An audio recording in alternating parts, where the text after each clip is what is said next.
അല്ലാഹുവിന്റെ റസൂൽ സഹാബത്തിനോട് പറയുകയാണ്, സഹാബ റിളല്ലാഹി ഫീ റിളൽ വാലിദൈൻ, മാതാപിതാക്കളുടെ പൊരുത്തം ഏതൊരു മനുഷ്യൻ നേടിയെടുത്തിട്ടുണ്ടോ അവർക്കാണ് അല്ലാഹുവിന്റെ പൊരുത്തമുള്ളത് എന്ന് ഹബീബ് മുഹമ്മദ് മുസ്തഫ. വസുഖത്തല്ലാഹി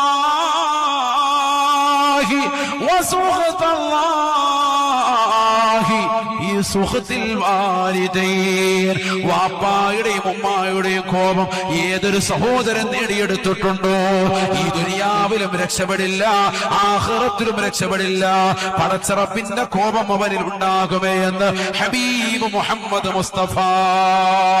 എത്ര സമ്പത്ത് നീ ഒരുമിച്ച് കൂട്ടിയാലും, സമൂഹം നിന്നെ ഉയരെ ചെയ്ത് ഏറ്റവും വലിയ പന്താവിലേക്ക് എത്തിച്ചാലും, സമുദായം മുഴുവനും നീ ഏറ്റവും വലിയ ധനികനാണ്, വലിയ അനുഗ്രഹങ്ങൾ കിട്ടിയവനാണെന്ന് പറഞ്ഞാലും, വലിയ വീട് വെച്ചുകൊണ്ട് പാർത്താലും, വാപ്പായുടെയും ഉമ്മായുടെയും കരച്ചിൽ വീണിട്ടുണ്ടോ നിനക്ക് ദുനിയാവിലും ആഖിറത്തിലും രക്ഷയില്ല.